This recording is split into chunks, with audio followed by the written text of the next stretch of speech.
Puji Tuhan, Shalom, selamat pagi, selamat kita berjumpa kembali Bapak Ibu Saudara dikasihi oleh Tuhan. Apa kabar saudara yang dikasihi oleh Tuhan pada pagi hari ini? Kita kembali dalam ibadah raya kita GKTI Raja Daud. Kita tetap semangat dan terus memuliakan Tuhan saudaraku. Mari kita memulai ibadah kita pada pagi hari ini. Kita menyanyikan pujian sama-sama, kita katakan semua oleh karena kemurahan Tuhan, semua karena kebaikan Tuhan, oleh karena kemurahan Tuhan.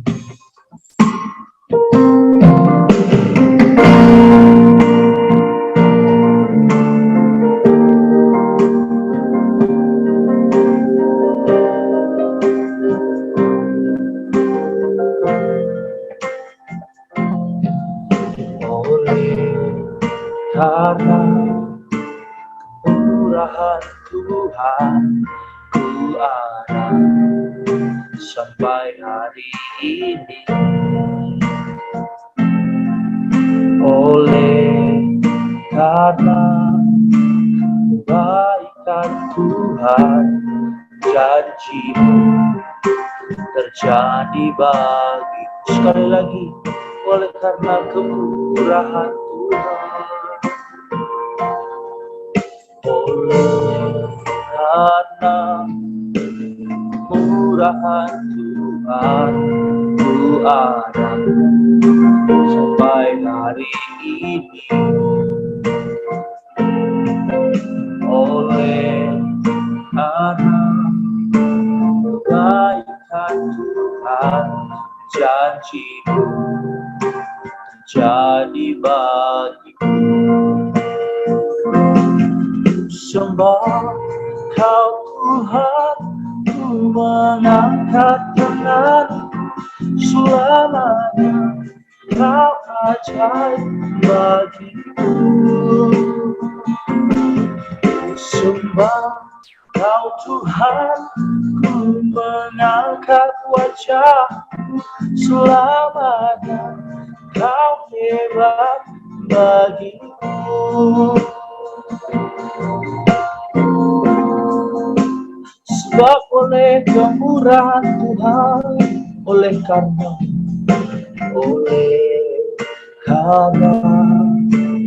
kemurahan Tuhan ku ada sampai hari ini. Oleh karena kebaikan Tuhan, janji-Mu terjadi bagiku. Sekali lagi, oleh karena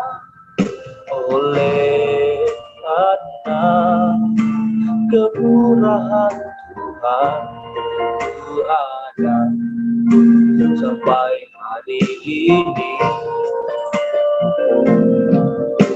Oleh karena kebaikan Tuhan, janji-Mu terjadi bagiku. Sembah Kau Tuhan, ku mengangkat tanganku, selamanya Kau ajaib bagiku. Sembah Kau Tuhan, ku mengangkat wajahku, selamanya Kau hebat bagiku. Sembah Kau Tuhan, ku mengangkat tanganku, selamanya Kau ajaib bagiku. Sembah Kau Tuhan, ku mengangkat wajahku, selamanya Kau hebat bagiku. Ku sembah,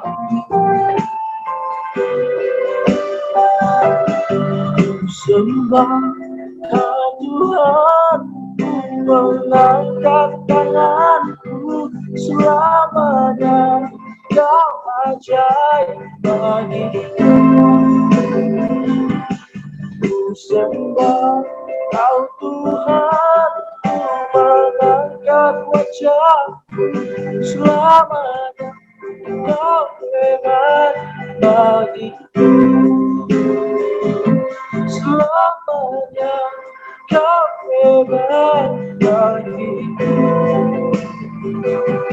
selamanya kau hebat bagiku, selamanya kami sembah, selamanya kami kau tinggikan. Haleluya, kau baik, engkau baik, engkau baik Yesus. Terima kasih Bapa, buat segala anugerah-Mu, segala kebaikan-Mu dalam hidup kami. Kau sangat sempurna, ajaib Kau Tuhan. Kau kami sembah, Kau kami muliakan. Terimalah yang kami, terimalah sembah kami.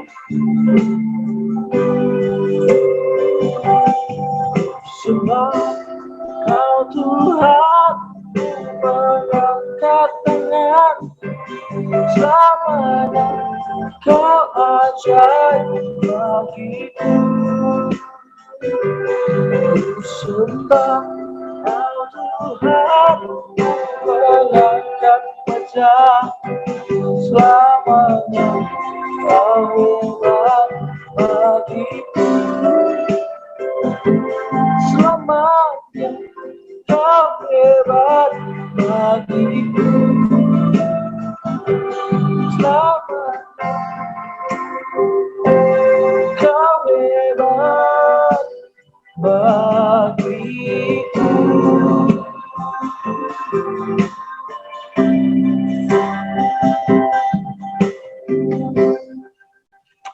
Terima kasih Bapak, terpujilah nama-Mu Tuhan. Ini sembah dan doa kami, ini ucapan syukur kami buat segala kemurahan-Mu bagi kami ya Yesus. Kami mau mulai ibadah kami Tuhan, ini ibadah kami serahkan ke dalam tangan-Mu ya Bapak. Suci kuduskan kami semua yang mengambil bagian, khususnya Engkau mengurapi hamba-Mu yang menyampaikan firman-Mu ya Tuhan. Kiranya pesan-pesan yang mau Engkau sampaikan bagi kami Tuhan Yesus itu Engkau nyatakan bagi hamba-Mu ya Tuhan. Terima kasih ya Tuhan Yesus. Kami serahkan ibadah ini dalam tangan-Mu dari awal pertengahan hingga akhirnya ya Tuhan. Kami berdoa buat teman sahabat kami dimanapun berada Tuhan. Kiranya mereka juga menyaksikan channel ini, mendapatkan lawatan Tuhan. Sama-sama kami diberkati oleh Tuhan. Dalam nama Tuhan Yesus kami berdoa dan kami bersyukur. Kami sama-sama mau bersuka cita, memuliakan nama-Mu Tuhan. Bersama-sama kita katakan amin. Apa kabar Bapak Ibu Saudara dikasih oleh Tuhan? Kita saatnya kita mau bersuka cita, sama-sama kita katakan sungguh nyata kasih-Mu di sepanjang hidup kami.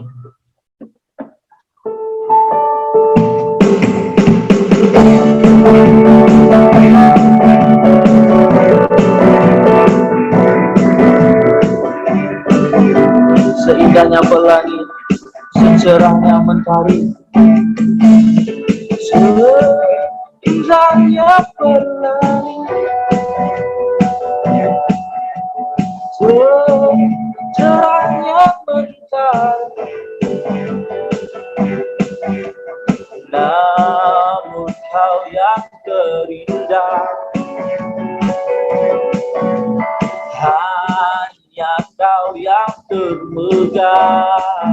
Walau badai menghadang, walau badai menghadang, dan bumi pun bergoncang, namun Kau yang setia menjagaku selamanya. Semuanya katakan, sungguh nyata kasih-Mu di sepanjang hidupku. Dengan darah-Mu Kau tebus dosaku. Sungguh nyata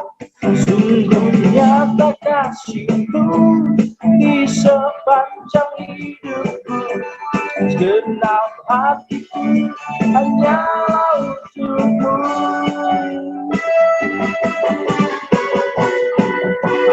Dan Allah nyanyikan pujian ini seindahnya apalagi.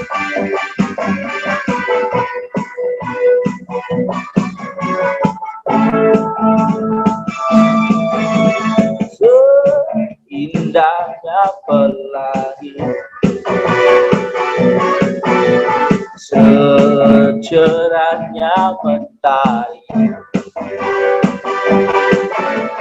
namun kau yang terindah,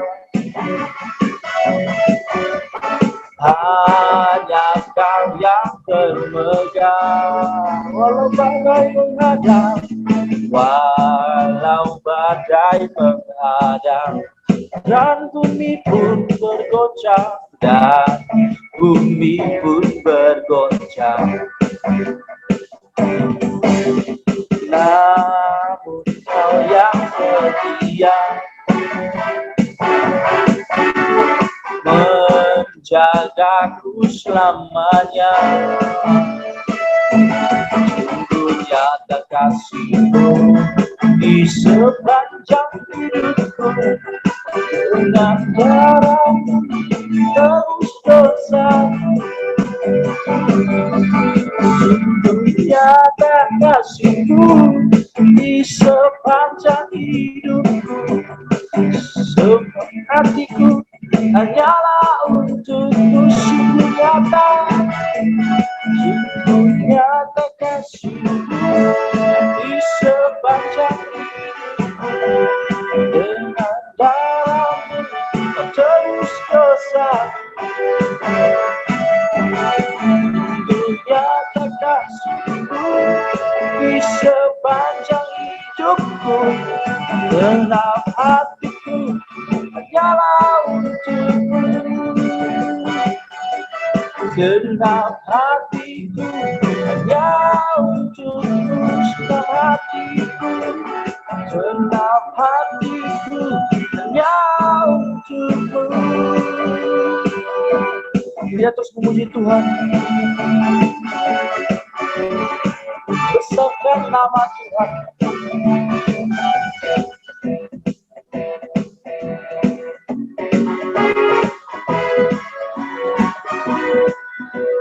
Sama-sama katakan, besarkan nama Tuhan. Besarkan nama Tuhan, pujilah Dia. Kemurahannya besar, tiada terhilang.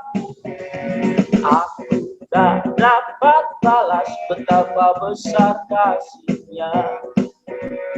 Oh, besarkanlah namanya. Sekali lagi, bersama-sama dengan sungguh-sungguh katakan, besarkan nama Tuhan.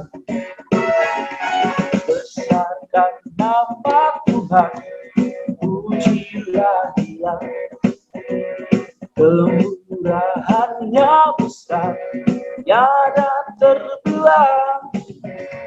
Aku tak dapat balas betapa besar kasih-Nya. Oh, besarkanlah namanya. Tuhan yang ajaib, Tuhan yang kuasa, Tuhan yang menolong hidupku. Tuhan yang ajaib, Tuhan yang kuasa, jiwaku ditebus oleh-Nya. Tuhan yang ajaib, Tuhan yang ajaib, Tuhan yang kuasa, Tuhan yang menolong hidupku. Tuhan yang ajaib, Tuhan yang kuasa, jiwaku ditebus oleh-Nya. Jiwaku ditebus oleh-Nya, jiwaku ditebus oleh-Nya.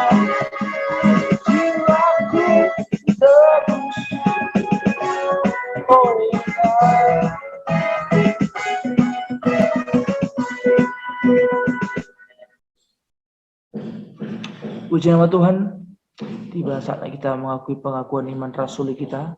Bersama-sama kita katakan, aku percaya kepada Allah Bapa yang Maha Kuasa, Khalik langit dan bumi, dan kepada Yesus Kristus, anaknya yang tunggal, Tuhan kita, yang dikandung daripada Roh Kudus, lahir dari anak darah Maria, yang menderita di bawah pemerintahan Pontius Pilatus, disalibkan, mati dan dikuburkan, turun ke dalam kerajaan maut pada hari yang ketiga, bangkit pula dari antara orang mati, naik ke surga, duduk di sebelah kanan Allah Bapa yang Maha Kuasa, dan akan datang dari sana untuk menghakimi orang yang hidup dan yang mati. Aku percaya kepada Roh Kudus, gereja yang kudus dan am, persekutuan orang kudus, pengampunan dosa, kebangkitan daging dan hidup yang kekal. Amin. Tiba saatnya kita mendengarkan firman Tuhan, saudaraku. Sama-sama kita nyanyikan pujian ini.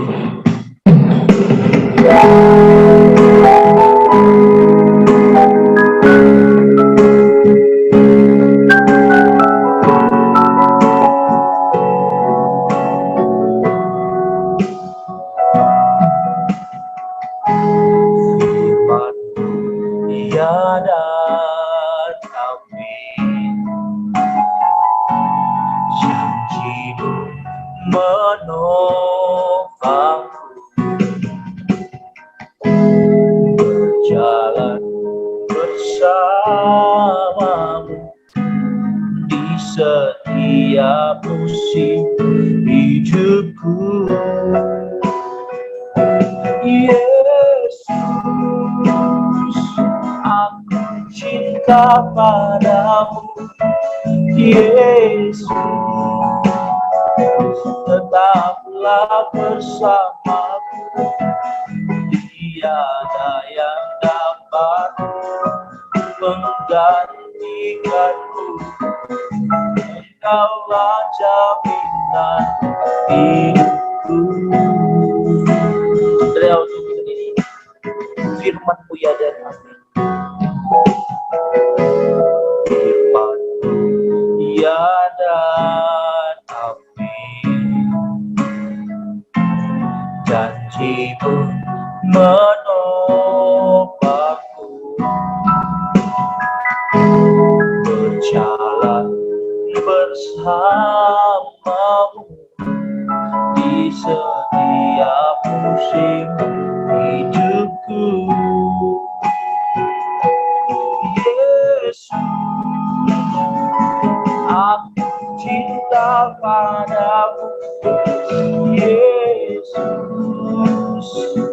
tetaplah bersamaku, tiada yang dapat menggantikanmu. Engkaulah jaminan hidupku, Yesus, Yesus, aku cinta padamu, Yesus, tetaplah bersamaku, tiada yang dapat menggantikanmu. Engkaulah jaminan hidupku, tiada yang dapat menggantikanmu. Engkaulah jaminan hidupku. Mari kita bersatu dalam doa. Allah Bapa yang bertata dalam kerajaan surga, puji dan syukur kami ucapkan Tuhan atas segala berkat yang masih Engkau berikan kepada kami Bapa, di mana kami masih dapat beribadah pada hari ini Tuhan, walaupun masih secara online ya Bapa. Sebentar Tuhan kami akan mendengarkan firman-Mu, kiranya Engkau yang berkati kami Bapa, jemaat-Mu, tilik hati dan pikiran kami masing-masing ya Tuhan, supaya kami dapat mengerti apa yang disampaikan pada hari ini Tuhan. Begitu juga dengan hamba-Mu ini ya Bapa yang akan menyampaikan firman-Mu, Engkau tutup bungkus ya Tuhan, supaya apa yang hamba sampaikan Bapa sesuai dengan apa yang ingin Kau sampaikan. Urapi hamba-Mu ini ya Roh Kudus. Terpuji termulia nama-Mu Tuhan, kini dan sepanjang segala masa. Amin. Shalom jemaat Tuhan yang terkasih dalam nama Tuhan kita Yesus Kristus. Apa kabarnya semuanya? Saya berharap dan saya berdoa supaya kita semua dalam keadaan sehat dan tidak kekurangan suatu apapun. Kita ucapkan syukur juga kepada Tuhan kita Yesus Kristus, di mana atas berkat-Nya, hari ini kita masih dapat beribadah walaupun secara online. Nah, tema yang akan menyapa kita pada minggu hari ini, yaitu adalah akhir hidup di dalam Yesus. Nah, hidup kita belakangan ini kan sudah mulai kembali lagi normal seperti semula sebelum adanya pandemi, di mana pandemi ini sudah mulai membaik, maka hari ini kita akan diingatkan kembali. Seiring berjalannya waktu, hidup kita kembali normal, apakah kita mengingat bagaimana nanti jalannya hidup kita dan akhir hidup kita di dalam Yesus Kristus? Untuk itu, mari kita ambil Alkitab kita atau handphone suci kita buka Alkitab kita dari 1 Korintus 15 ayat 57 sampai 58. 1 Korintus 15 ayat 57 sampai 58. Bagi teman-teman yang sudah mendapat, mari kita simak baik-baik. Begini bunyinya, ayat 57.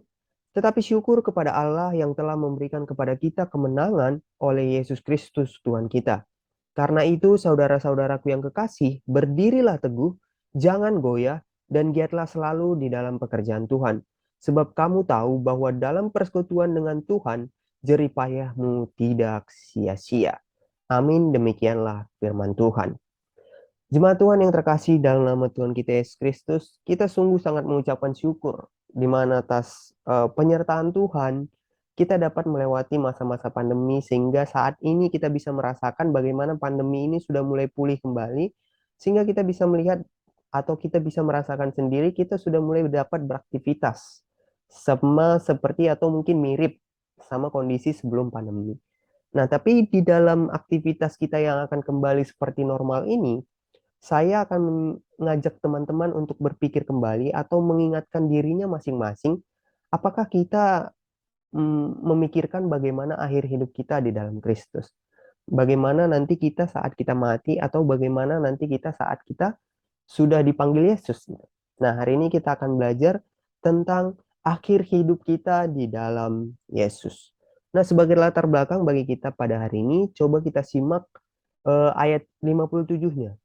Di awal ayat 57 disampaikan ada kata tetapi. Tetapi syukur kepada Allah. Nah, jika kita belajar Alkitab dan menemukan kata tetapi, ini biasanya merujuk kepada kontradiksi dari suatu hal yang berada di atasnya, begitu kan? Nah, jadi kalau misalnya kita baca teman-teman, perikop ini, ayat 57 dan ayat 58 ini, berada pada perikop yang berjudul itu kebangkitan tubuh, di mana sebelum perikop kebangkitan tubuh ada kebangkitan Kristus dan kebangkitan manusia atau kebangkitan kita manusia. Nah, hari ini Paulus di perikop ini Paulus bercerita tentang atau mengajarkan tentang kebangkitan tubuh.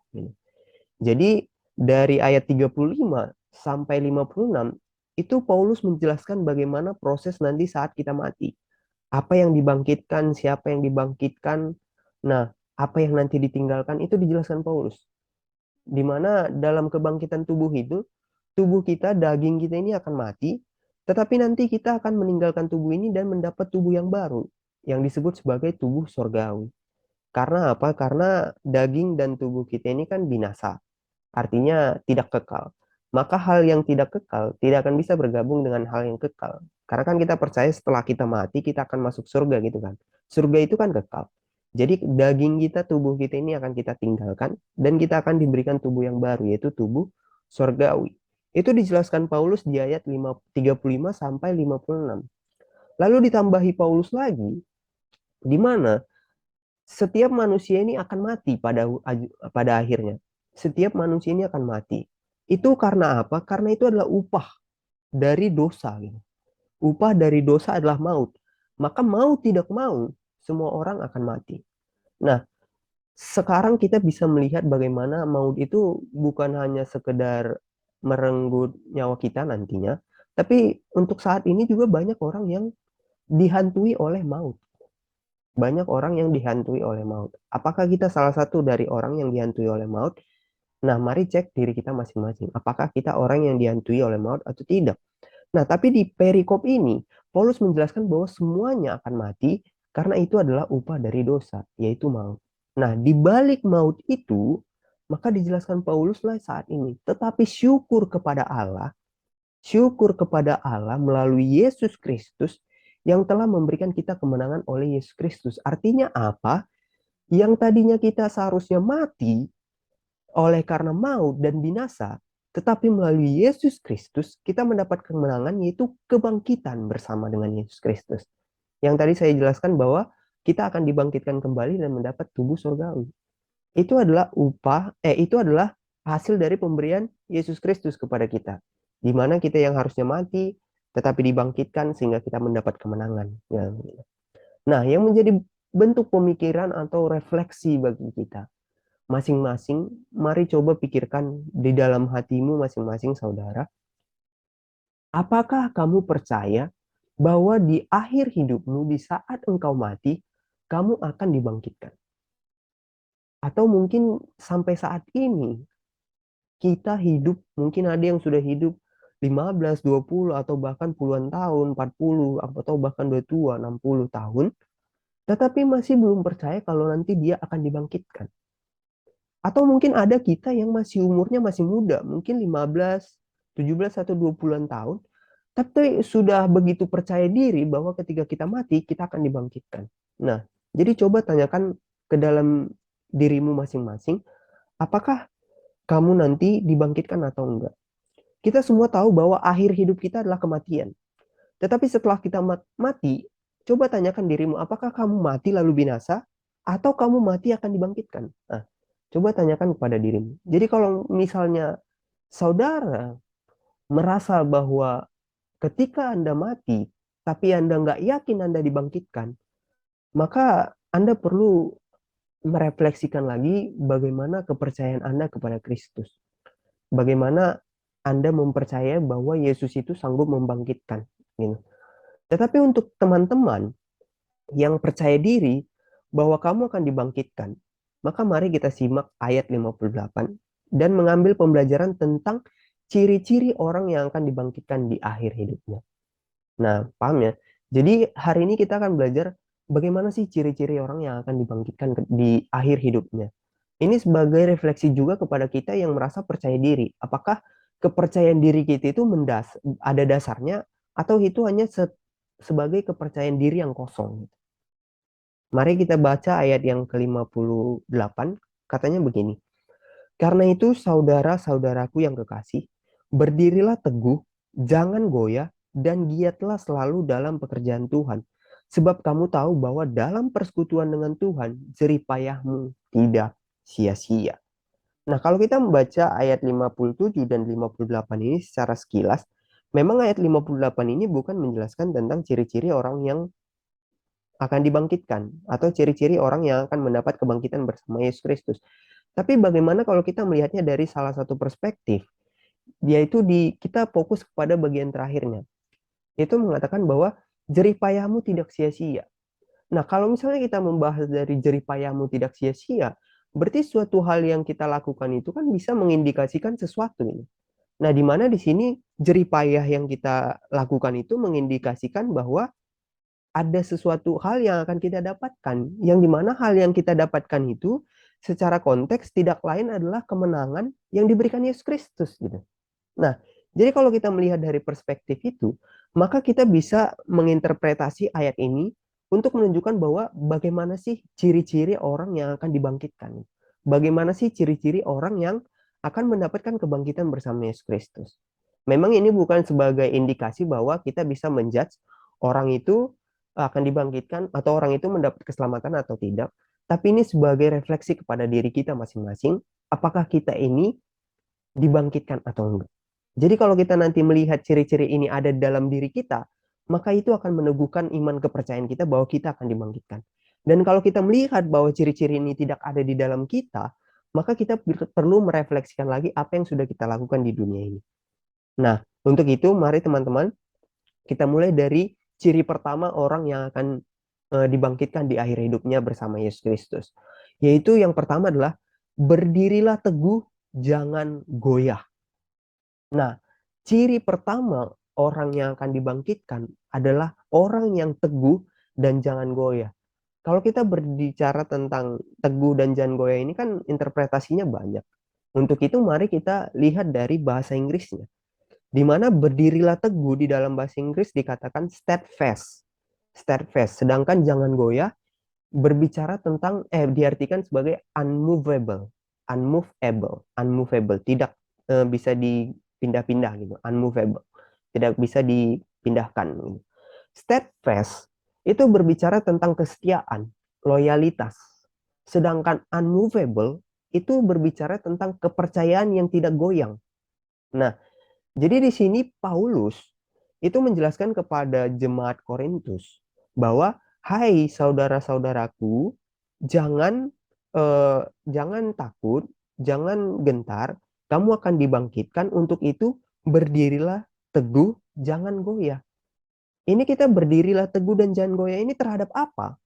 Nah, perlu kita pahami bahwa secara secara latar belakang jemaat Korintus pada saat itu, mereka ini kan jemaat yang baru percaya di Korintus itu kalau boleh dibilang mereka terpecah.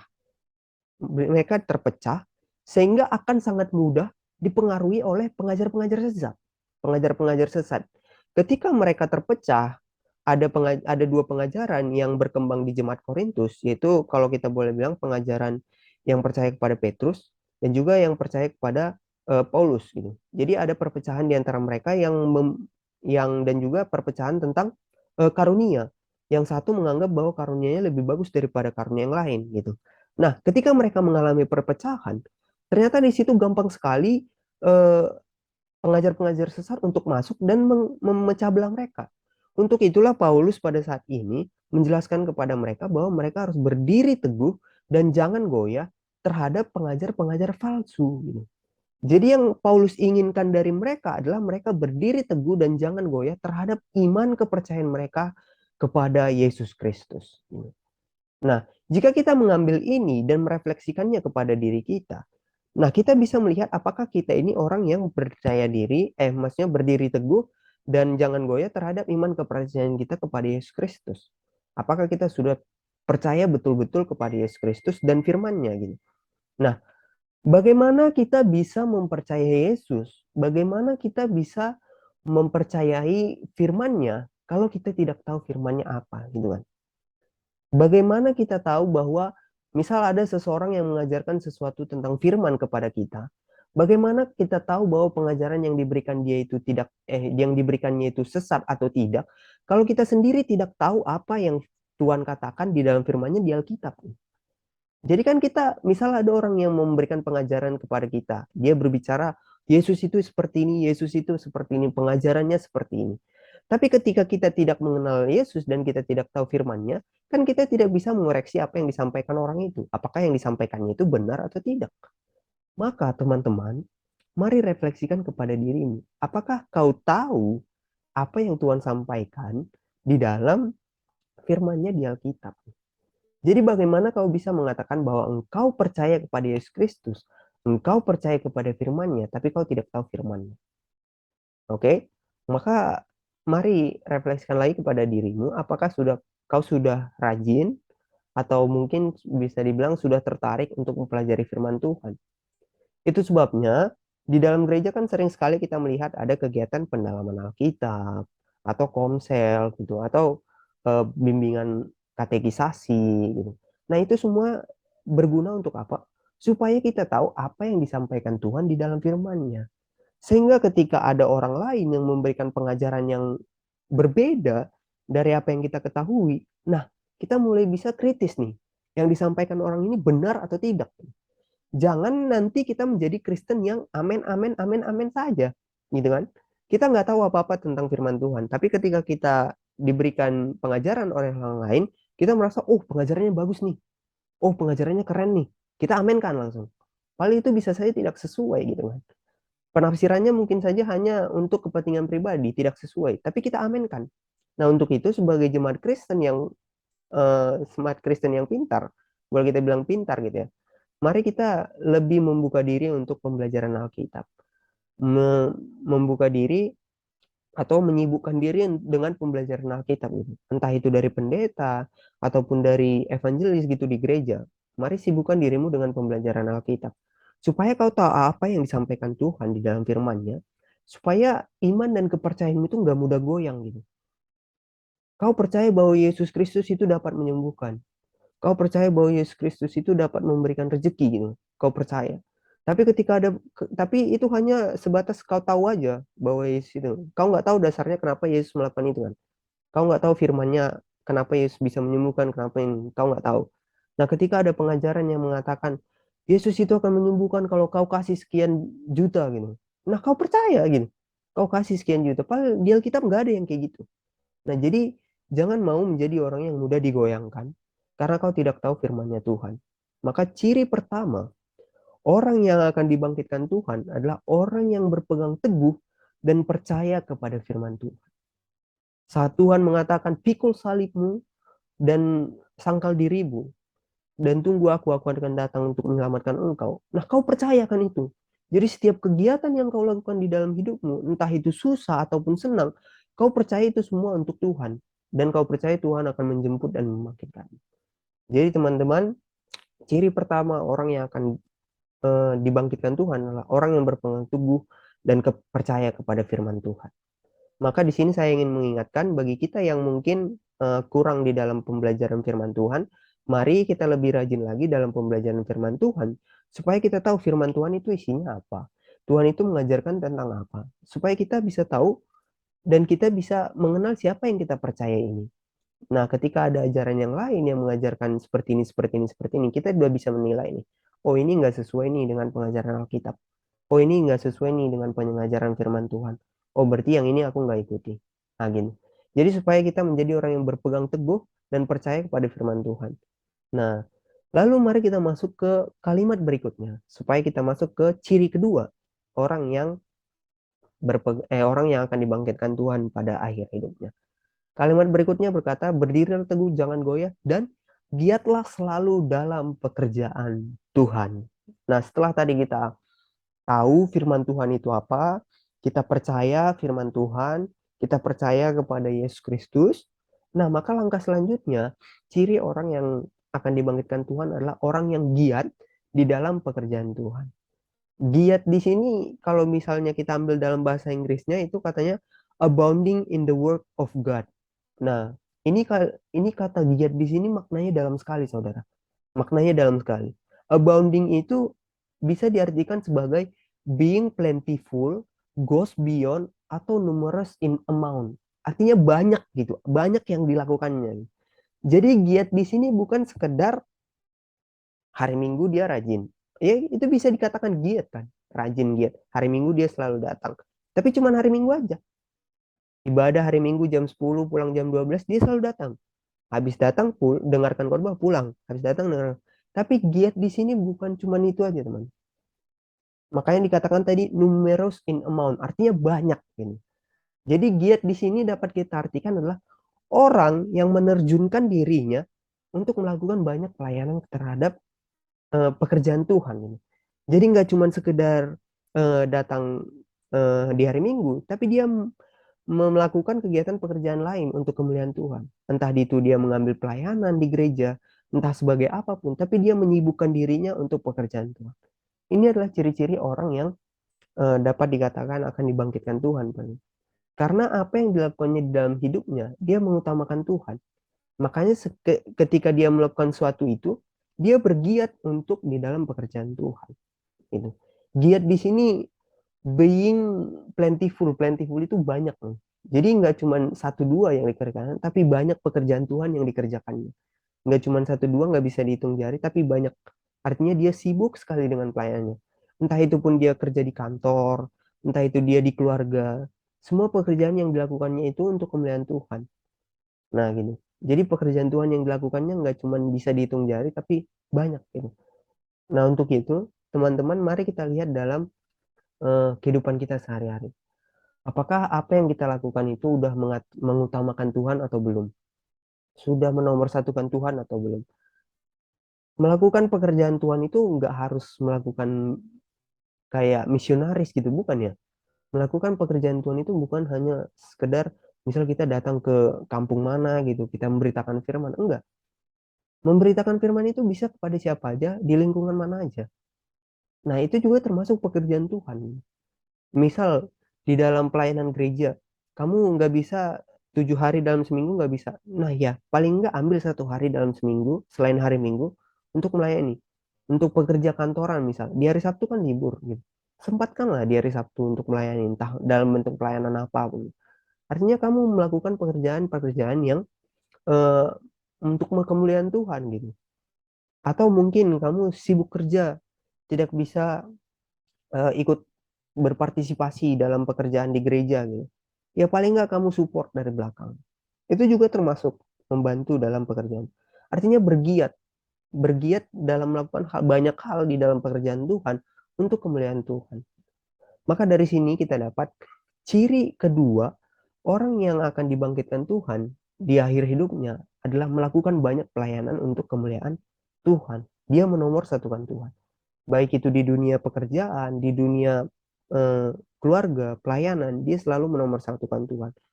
Dia melakukan banyak sekali kegiatan untuk pekerjaannya Tuhan. Kalau bisa kita melihat konteks di zaman Korintus, ya pekerjaan Tuhan yang dimaksudkan Paulus ya mungkin pemberitaan firman. Karena pada saat itu kan mereka masih masih minoritas kan. Jadi sangat butuh pemberitaan firman supaya semakin banyak orang yang mengikut Kristus. Nah, kalau di zaman kita sekarang mungkin banyak juga ya, kita kan masih minoritas nih. Nah, mungkin kita bisa memberitakan firman kalau misalnya belum bisa ke teman saudara kita di agama seberang, ya mari kita beritakan firman ke saudara kita sesama Kristen. Mungkin di kantor ada teman kita yang Kristen, tapi Kristen KTP.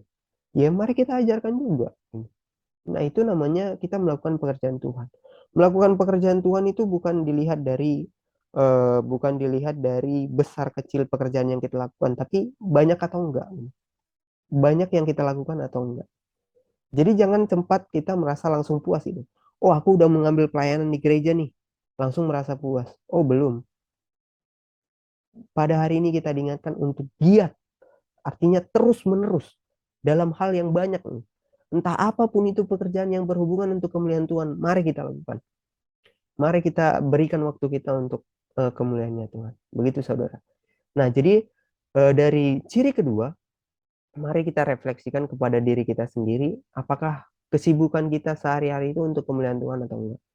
Apakah pikirannya gitu itu banyaknya kebanyakan itu untuk Tuhan atau untuk duniawi? Mari ingatkan.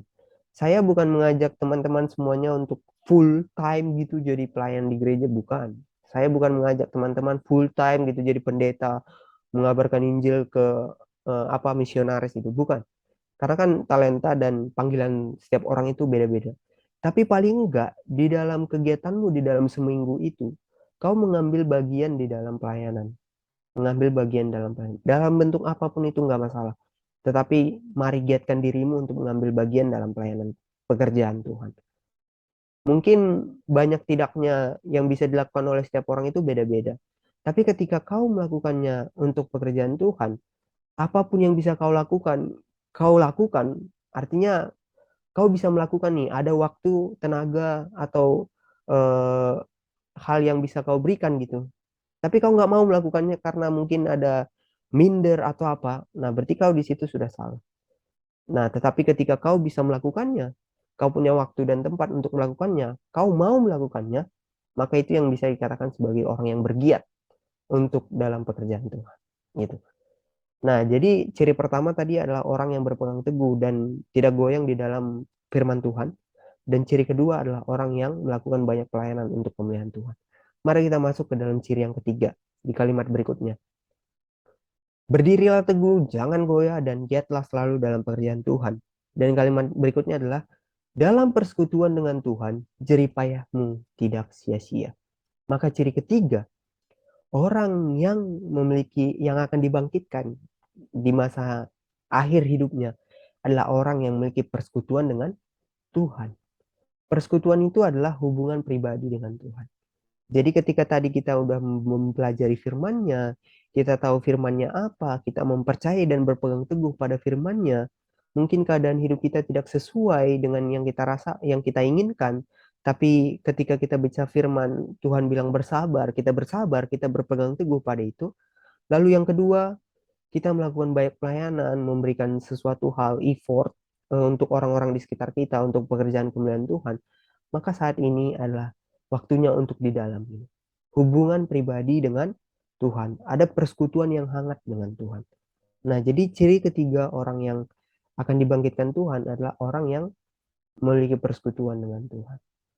Jadi kalau misalnya kita bilang berbuat baik itu akan diselamatkan, belum tentu teman-teman.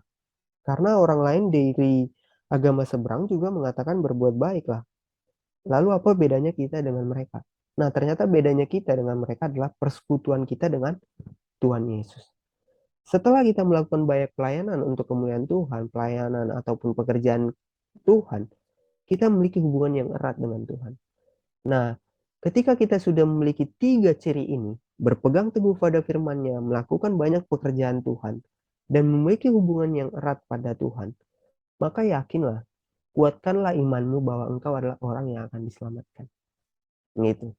Jadi buat teman-teman yang merasa dirinya belum oke, kamu udah melakukan banyak pelayanan, tapi pelayanan yang kau lakukan itu hanya supaya dilihat orang bahwa kau itu rajin. Nah, maka di ciri ketiga kau harus merasa tertegur.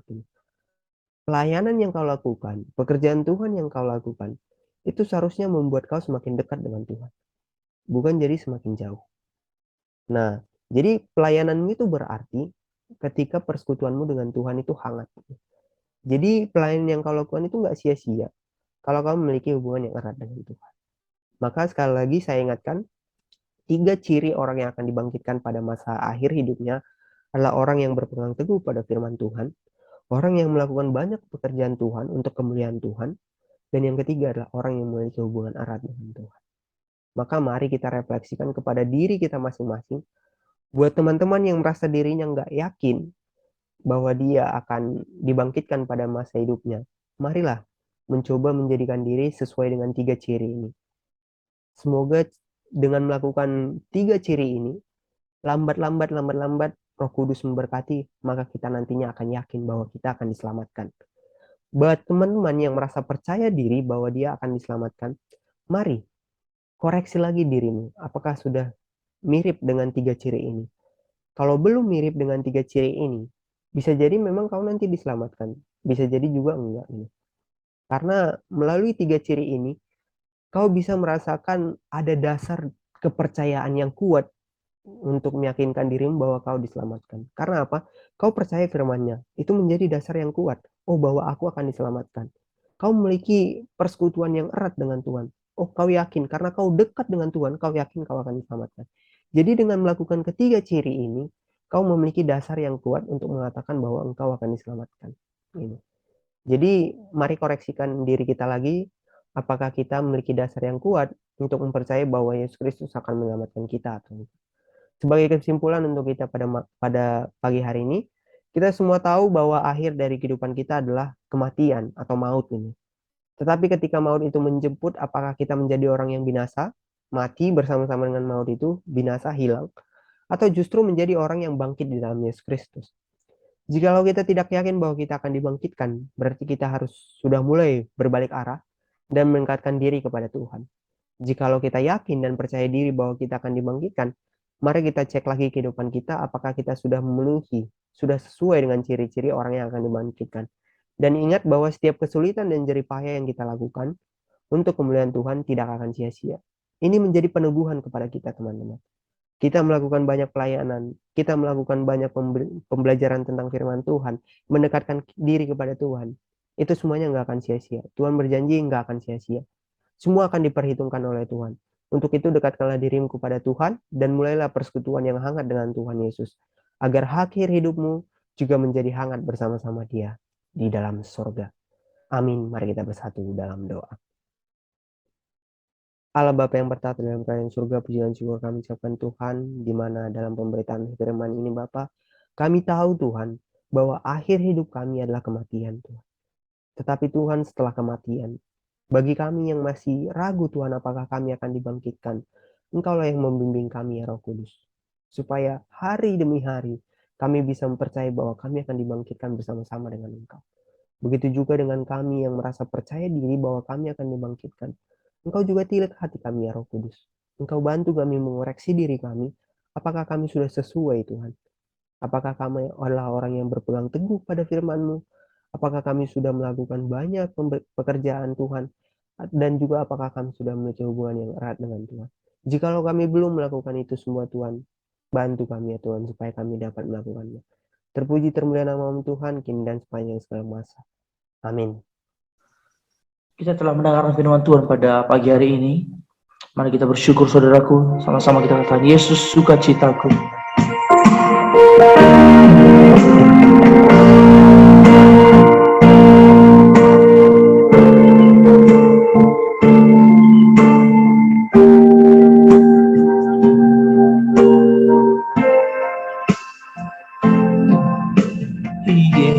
Yesus sukacitaku,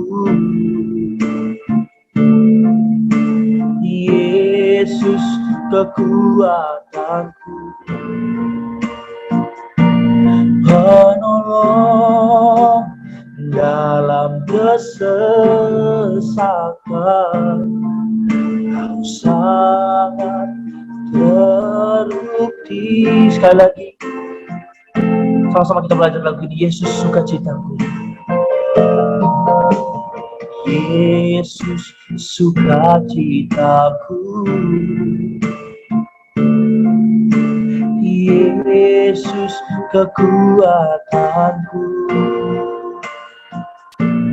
penolong dalam kesesakan. Kau sangat terbukti. Hatiku bersuka memuji namamu, jiwaku bermegah. Angkat tanganku, apapun yang terjadi dalam keadaanku. Sukacitaku hanya di dalam-Mu. Hatiku bersuka memuji namamu, jiwaku bermegah. Angkat tanganku, apapun yang terjadi dalam keadaanku. Sukacitaku hanya di dalam-Mu. Sekali lagi,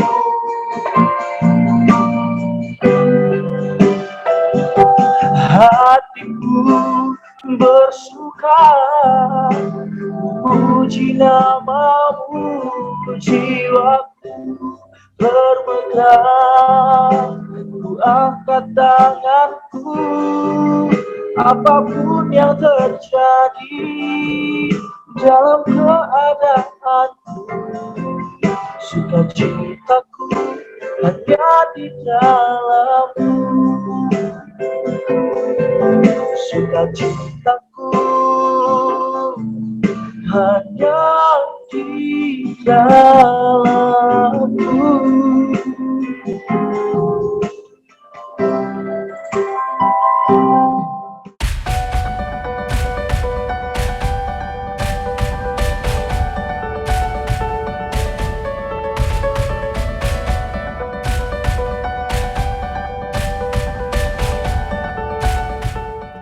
Dukung terus pelayanan GKTI Raja Daud, dukung terus pelayanan media kita, subscribe ke YouTube channel kita, dan dukung terus untuk apapun dukungan pada pelayanan kita yang memberi persembahan dan perpuluhan.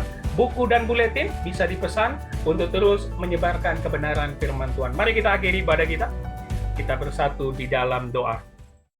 Bapa di dalam surga, kami mengucap syukur pada hari ini kami bisa memuji memuliakan Engkau di hari kudus-Mu, di tempat kami masing-masing. Terima kasih ya Bapa untuk segala kebaikan-Mu. Biarlah nyanyian pujian kami dari awal sampai akhir ibadah menjadi dupa yang harum di hadapan-Mu. Dan firman yang ditabur dimateraikan Roh Kudus dalam hati dan pikiran kami, supaya kami menjadi umat yang merdeka, yang melakukan firman-Mu dalam kehidupan sehari-hari. Terima kasih Bapa, hamba-Mu berdoa buat setiap rekan-rekan yang mengikuti ibadah GKTI Raja Daud, yang memberikan persembahan ataupun persepuluhan. Kiranya Bapa yang memberkati segala aspek hidup mereka, mulai dari pekerjaan mereka, usaha mereka, keluarga mereka, ataupun segala bentuk pergumulan mereka yang mungkin ada anak-anak Tuhan untuk mencari jodohnya.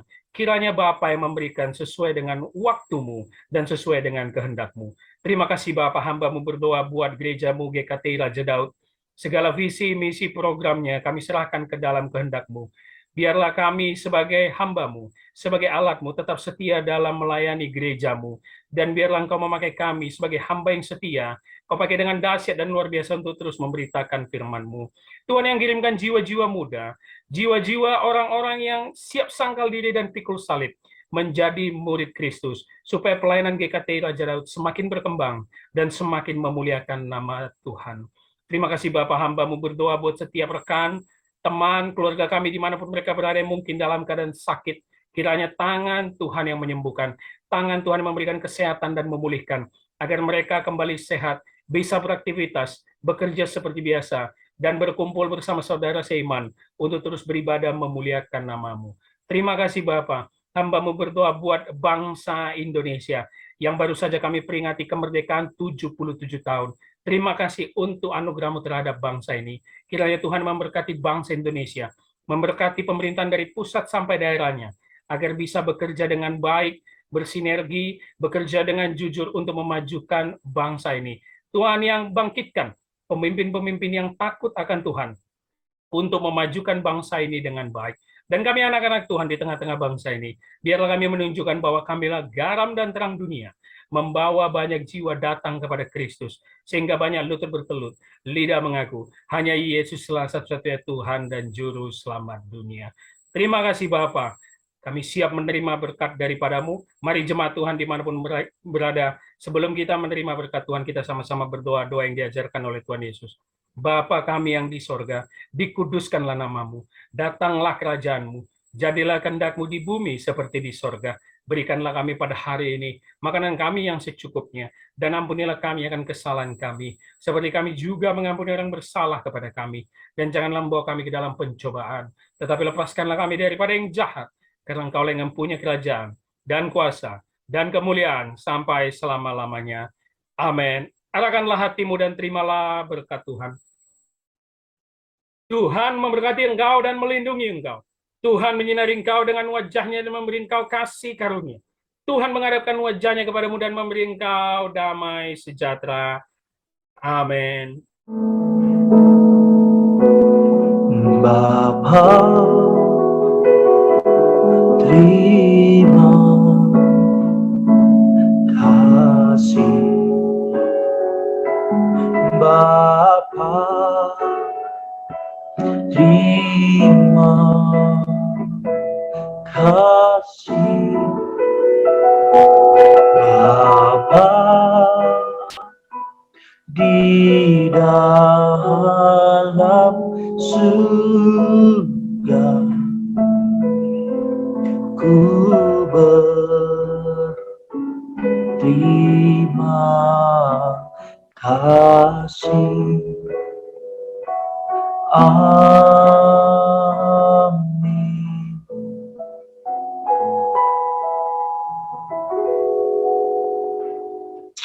Amin. Puji Tuhan saudaraku, dikasih oleh Tuhan. Dan selamat hari Minggu buat kita semuanya. Kiranya Tuhan Yesus terus memberkati kita semuanya saudaraku. Tetap semangat, jangan pernah takut.